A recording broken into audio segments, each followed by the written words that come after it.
to the Movie Men podcast. I am Peter. My non-rock friend is Brady. It's true. I like rock, but I'm not a rock.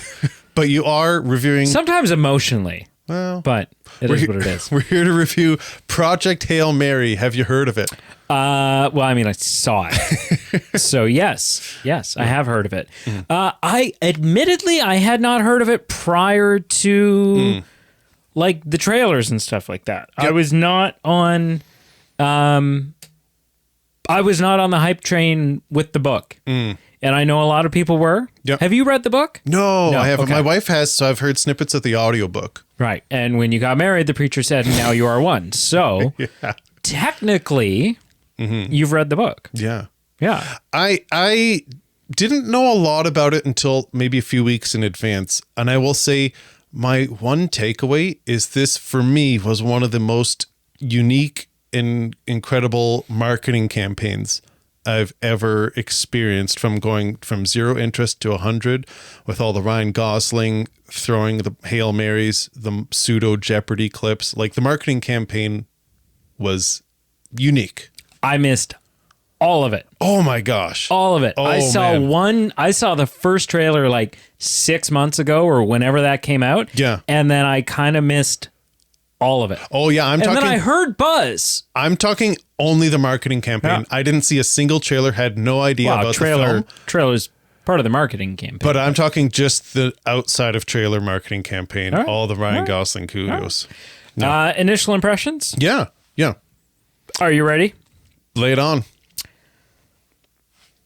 So as I said in my out of the theater reaction to this film, watching this movie feels like what going to the movies should be. It feels just like a big, exciting trip down fantasy lane. Escapism. Yeah. Having said that, there is either something wrong with this movie or something wrong with me. Okay. And we can get into that, but yeah, that's my initial impression. I walked out of the theater and it's stayed the same till this point. I think it's a good movie. With the amount that people are amazed with this movie and blown away, I'm thinking to myself, is it really a great movie though? And at the time I was thinking, I'm not sure. I'm still not really convinced it's a great movie. It's a generational movie, but I agree it's a good movie, and the theater going experience was what a theater going experience should be. I think it's great. I don't know if it's really great. Yeah. Like elite, generational, once in a lifetime. Yeah. And do you want to know why? Or like, we could save that. Yeah. Let's save that. Let's talk about, it's Ryan Gosling. It's basically I Am Legend in space, right? It's one dude on a spaceship with a rock. Yeah. Listen, it's kind of like Interstellar, kind of like The Martian, but completely different emotionally. I think what worked for me was having the contrast of this non-human being being so interpersonal, so lovable, and then the contrast of human beings just kind of being slime. You've got the superior officer kind of sandbagging Ryan Gosling, taking him to space, giving him ultimatums to make decisions. You've got Rocky saying, take your time. Hey, I'll do anything to save you. I think there's a fun contrast, and it's different than other space movies that they deal with isolation, but they don't deal with someone actually having a connective relationship in space. I was super into this movie, and then we were introduced to Rocky, and then all of a sudden, for a while, I thought, oh, this movie sucks. Really? And then I came around and I realized, no, it's great. Okay. The problem is initially when we're introduced to Rocky, there's like the introduction of Rocky is where a lot of the comedic relief of the film, kind of, we turn it up a couple notches. And heart, but comedic relief. Yep. And I kept comparing Rocky in my mind. I could not get over the similarities between Rocky and Baymax from Big Hero 6. Oh. Like it was that kind of short, little, quirky line. Like the writing, the dialogue writing for the two characters felt very similar. And I just kept thinking, I feel like I'm watching a live action version of what this is the writing of a Pixar movie or an animated kids movie. And it seems a little too silly. I flipped 180. Yeah. Because now I think what made me flip 100% is Rocky's sacrifice to turn the gravity back on or whatever it is and save Grace. Because what a beautiful contrast of having that silly, goofy. And then I'm also, because then ultimately at that point, I'm like, I kind of think Rocky for a while is just fucking with him. Like, I think he's just not like in a rude, disrespectful way, but just playing. But I think he's just trolling. Yeah. I think he's just, It's interesting that you had these 180 shifts, because I had 180 shifts, but in like mirror to you. Because for me, the first act didn't work for me. It felt like going down trope island of, all right, we're saving the planet. All right, only you can save us. All right, you're the high school science teacher who somehow has thought of something no one else has thought of, which bothered me. Right. And then it flipped to me the 180, because I was thinking, I've seen these tropes. I've seen Interstellar. I've seen The Martian. Where are we going that's new? And then when Rocky showed up, that's when it flipped for me that this is new. Right. This isn't about isolation in space the same way we've seen it. It's isolation with connection. And I don't know. It's interesting that we kind of flipped at different points in this. Yeah. Okay. Yeah. Yeah, that's interesting. So there's either something wrong with this movie or there's something wrong with me. Okay. Yeah. Well, to me, when I'm watching a movie, not the only sign, not the definitive sign, but a sign that a movie is great is I am crying. what? They could be happy tears. They could be sad tears. They could be anything. But if a film... I'm not sure what other kind of tears there would be. In film. Scared tears? I guess. Have you? Not from a film. Okay. Oh, yeah. No. But so not the defining factor, but certainly a sign that a film is great or could be great is I'm crying. Sure. Because it means it's feeling something. Impactful. Yes. Yep. You're really yanking at me here. There were several moments in this film where I was sitting in the theater telling myself, okay, come on. This is where you're supposed to cry. Come on. And I'm like trying to not will myself to cry. I'm not trying to force it, but I'm like trying to remove any, because I love crying during a movie. Sure. No shame. And usually also I feel like not super easily, but I do cry quicker in some movies than maybe some other people do. Yeah. Right? On a spectrum of 0, never cry, 10, suck it up, you bitch. What's wrong with you? I'm like a 6.5. Top Gun Maverick, I cry 10 out of 10 times, for the record. Suck it up, you bitch. What's the matter with you? No, but so I just kept feeling like I was there and I'm like, okay, trying to allow myself to cry. This is the moment. I'm sure there's other people crying in the theater right now. But clearly this is sad. Not once. You're not. I didn't shed a tear. I didn't well up. I don't think the hydration level of my eyes fluctuated. And they were supposed to. So either something's wrong with this movie or something's wrong with me. For you. for Something's Wrong Yeah, for yeah, You. yeah. I think that's... Did you cry? No, I didn't. And Yeah. so I think there's a lot of things this movie does well. Visually, acting, casting. Yep. I'll say visually again, just because in the theater, this is a movie theater movie you need to see. Yep. Don't watch it on the iPad on the bus station. Don't you dare, Pete. But Especially not the never. I was going to be so mean there. I was going to be so mean. don't. I was going to say not the school bus station with that mustache. What are you like? What's? Sorry, go ahead. But of all the things this movie does do well, I do think it's not like, I'm not trying to be, it's not GOAT level. It's not generational. It's not, oof, I've seen a movie that I will for sure talk to my grandkids about. And that is how some people are talking about this. And I don't disagree. It was a movie theater going experience. I just don't know if it's generational. Like I said, I think it's really great. Yeah, it's good. I just don't know if it's really great. Yeah. Does that make sense? Well, no, I think there's I better ways to say really think it's good. great. Is it elite? I think Maybe it's not. great. I It's think good. I think Yeah. what a great movie. Yeah.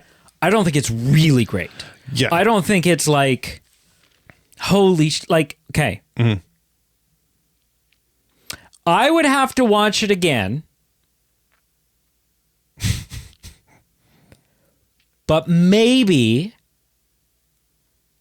The Martian is better. Maybe. Sure. I haven't seen it. I've seen both films once. Right? But that's where I'm at. Sure. I'm at where this is great. The Martian is great. And maybe just as great. Maybe just as great. Right. It's not a I clear don't know. cut. It's been a long time since I've seen it, but you do have to factor in that I have the recency bias with Project Hail Mary. And it's even still then, I'm not. like, I don't know. Yeah. Yeah. No, that makes sense. I think we're on the same page as far as that. I do think it's a bit long. Yep. For what they're trying to do, what they're trying to convey. Did it feel long to you? It felt a touch long. Okay. And there were times where I'm going, for what they're conveying or how I'm feeling emotionally, I think they could have trimmed a little fat. It felt a touch long to me, but that's because about a third of the way in, I had to pee. So then all of a sudden, like the Did you ask them to pause it? Then all of a sudden the 80-minute runtime of Snow White and the Seven Dwarfs is like appealing. No, even that's long. Even that's like shit, man.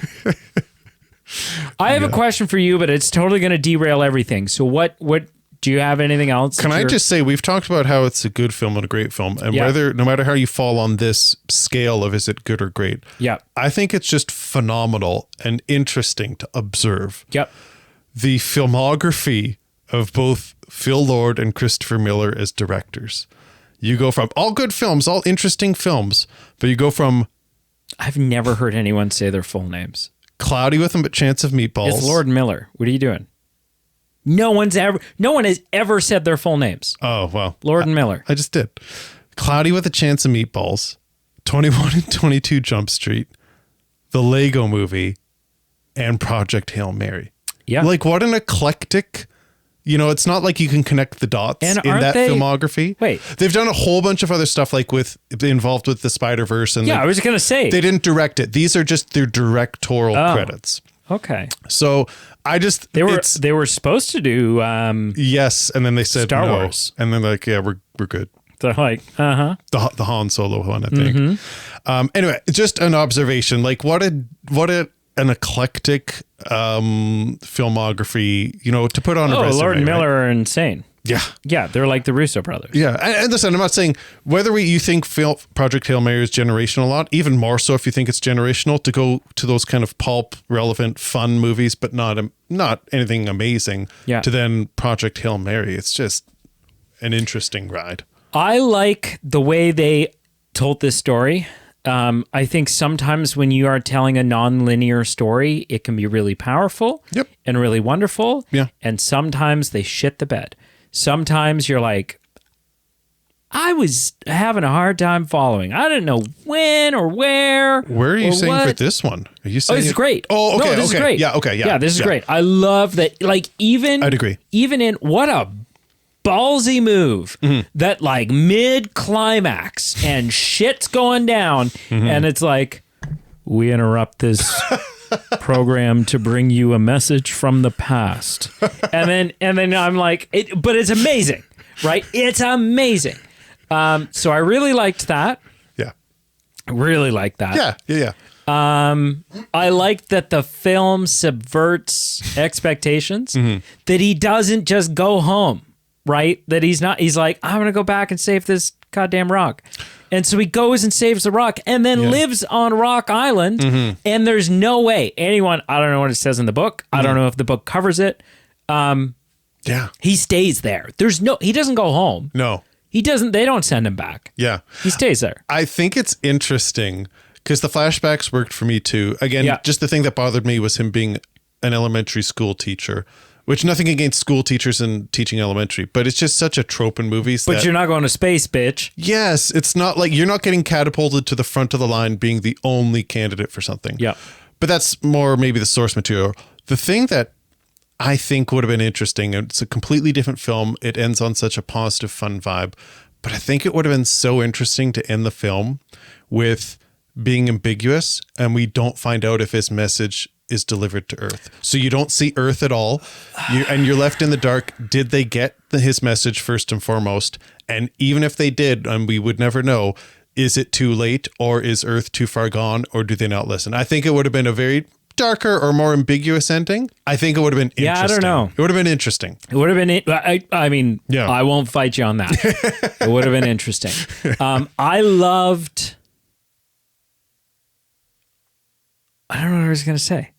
I don't know. I love something. Harry Styles' Sign of the Times used so appropriately. Yeah. Like that. It's like that song was written for this movie. I like that I like the way they did the astrophage.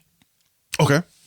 I liked that what was going to kill them all was also what they were trying to get more of. Oh, yeah. Because it's what's propelling the ship. Like, what a weird paradox dichotomy. It's very. I have such an important question before we wrap this up. Yeah. So we're both in agreement. He stays on the planet. He's not going home. Yeah, permanently. Because he's like, there's the symmetry, the poetic symmetry of him being like, can I think about it? Right? Oh, yeah. And then Rocky's like, oh, yeah, shit, dude. Think about it as long as you want. Don't go. Compared to Chicky Boo saying, you have 2 hours. You have 2 hours. Yeah. So he doesn't want to leave, right? So can we both agree he probably stays? Probably stays. Yeah. He's what? Like late 30s? Yeah. The character? Yeah. It's like late 30s. He's looking good for his age. They've probably got some advanced shit. Yeah. He's probably, like, let's say he lives till 80. Sure. Right? He's probably got 45 years left. Sure. Over under 50%. I can only imagine what you can ask. At some point, he tries to have sex with a rock woman. There is no way he is living on that planet for the next 45 years and not trying to take a wife. I'm probably going under. Or husband. Or probably going something. Under. Really? Yeah. You don't think he's, I think they're getting his rocks off. I think it's under 50%. Okay. That's just my gut feeling. I disagree. Are you ready to score this? I am. Okay. On a scale of 0 to 10, sir, how would you rank Project Hail Freaking Mary? I was between 8 and a 9, but I'm going to go with an 8. It's a wide movie. It's a wide net that you can cast. This movie's for a lot of people. Yeah. Definitely need to see it in theaters. I wish I'd seen IMAX. I hadn't, but definitely fun. Not quite a 9 for me. So I give it an 8 out of 10. Yeah. What do you give it?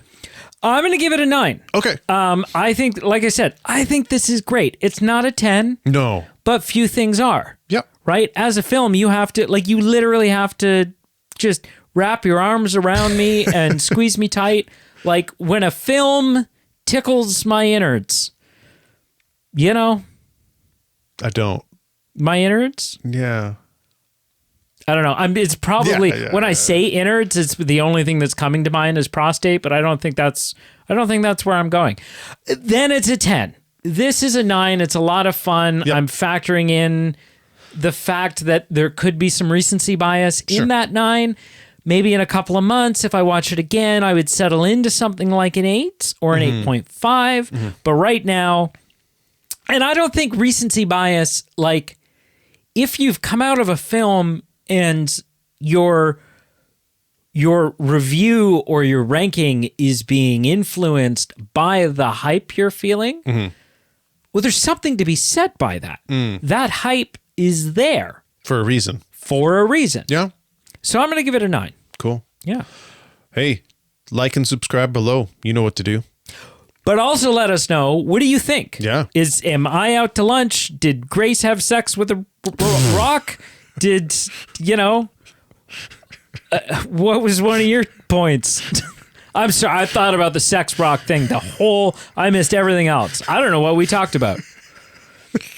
Make sure you please like, comment, and subscribe. Check us out on Facebook, Instagram, X. If you're sitting there right now thinking to yourself, I feel guilty as shit, because that was a lot of fun, and I consumed it for free. We have a Patreon page, also listed down below. If you are like, hey, you guys had some good points, but wow, what a mustache. We have an audio-only version where you don't have to see this face. You don't have to see that face. You can just listen. So that's also an option. And if your ex-girlfriend stole all your pants, we have merch. We don't sell pants, but we have shirts that you could cut into like a skirt or something. Skirt type thing. Yeah. To take care of your needs. We'll figure it out.